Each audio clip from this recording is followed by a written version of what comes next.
Praise the lord. యెహోవా నామమునకు స్తుతి కలుగును గాక. ఈ దినం సేవకుల కొరకు మనము ప్రార్థన చేద్దాం. హెబ్రీయులకు రాసిన పత్రిక 13వ అధ్యాయం 17వ వచనంలో మనం ఇంకా ముందు చూస్తే మనం సేవకులను బలపరచు వారిగా ఉండాలి. సేవకుల యొక్క క్షేమము కొరకు మనం ప్రార్థన చేయాలి. వారు మన ప్రాణాల మీద మనలను కాచువారై ఉన్నారు. సో అంచేత దైవ సేవకులు, పాస్టర్లు, సువార్థికులు, ఆరాధన నాయకులు, మిషనరీస్ అందరి మీద దేవుడు పెట్టిన ఆ గొప్ప బాధ్యత చాలా గొప్పది. వారు ప్రజలను నడిపిస్తూ ఉంటారు, ప్రజల కోసం ప్రార్థిస్తూ ఉంటారు, వారిని ప్రోత్సహిస్తూ ఉంటారు.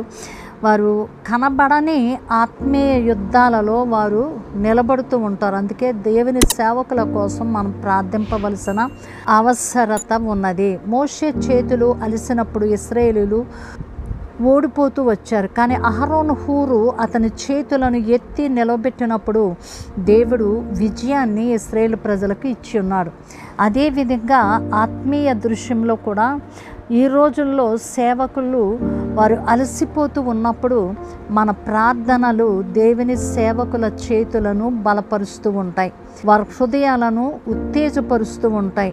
వారి భారాన్ని పంచుకోవడానికి మనకి అవకాశం ఉంటుంది. వారితో వారి కొరకు మనం ప్రార్థన చేస్తూ ఉన్నప్పుడు ఎందుకు మనం దేవుని సేవకుల కోసం మనం ప్రార్థించాలి అని అంటే వారు ఆధ్యాత్మిక యుద్ధాన్ని ఎదుర్కొంటూ ఉన్నారు. శత్రువు ఎక్కువగా నాయకులపై దాడి చేస్తూ ఉంటాడు.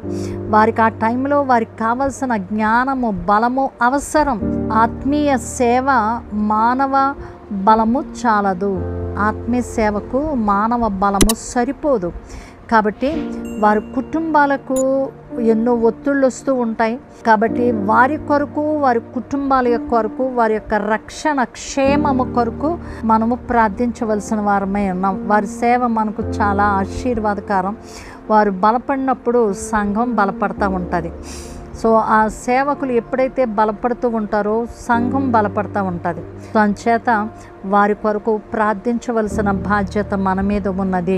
వారికి ఎప్పటికప్పుడు ఫ్రెష్ అనాయింటింగ్, క్రొత్త తాజాగా అభిషేకం వారి మీదకి వచ్చినట్లుగా, వారికి ఎదురయ్యే నిరుత్సాహాల్లో కూడా దేవుని యొక్క కృప, కాపుదల, మరి ప్రోత్సాహము దేవుడు వారికి అనుగ్రహించినట్లుగా వారి ఆరోగ్యం కొరకు, వారి శాంతి కొరకు, వారి బలం కొరకు మనం ప్రార్థన చేస్తూ ఉండాలి. వారి కుటుంబ అవసరాల కొరకు మనం ప్రార్థన చేస్తూ ఉండాలి. వారి సేవ ఫలవంతంగా ముందుకు సాగునట్లుగా మనము ప్రార్థించవలసిన బాధ్యత మన మీద ఉన్నది. దేవుని సేవకులు బలపడినప్పుడు సంఘము బలపడుతూ ఉంటుంది, ఆశీర్వదింపబడుతూ ఉంటుంది. కాబట్టి మీ ప్రార్థన అది చిన్నదే కావచ్చు, అది సేవకులకు గొప్ప బలాన్ని ఇస్తూ ఉంటుంది. కాబట్టి ఈ దినాన ఎవరి మాటలు వింటూ ఉన్నారో, ఏ దేశంలో ఉన్నా, ఏ రాష్ట్రాల్లో ఉన్నా నా మాటలు అర్థమవుతున్న ప్రతి విశ్వాసి కూడా సేవకుల కొరకు ప్రార్థించవలసిన బాధ్యత మన మీద ఉన్నది అని గ్రహించి మీ సేవకుల కొరకు, మీకు తెలిసిన సేవకులందరి కొరకును ప్రార్థన చేద్దాం. సకల ఆశీర్వాదములకు కారణభూతుడా మా యెహోవా పరిశుద్ధుడా, నీకే స్తోత్రాలు. నాయనా, నీ అభిషేకము కొరకు మేము ప్రార్థన చేస్తూ ఉన్నాం. నాయనా, నీ ప్రజల యొక్క క్షేమము కొరకు, ప్రజల యొక్క అభిషేకము కొరకు, నీ సేవకుల కొరకు మేము ప్రార్థిస్తూ ఉన్నాం.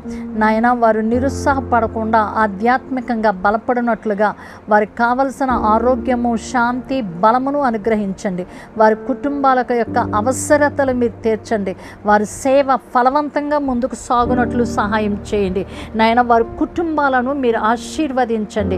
వారికి ఉన్న ఆర్థిక సమస్యలన్నిటి నుండి మీరు విడిపించి మీరు మహిమ తెచ్చుకోనండి. వారి సంఘాలను మీరు బలపరచండి. వారు మాట్లాడుతున్న ప్రతి మాట నీ అభిషేకముతో నింపబడాలి, నీ జ్ఞానముతో వారు నింపబడాలి.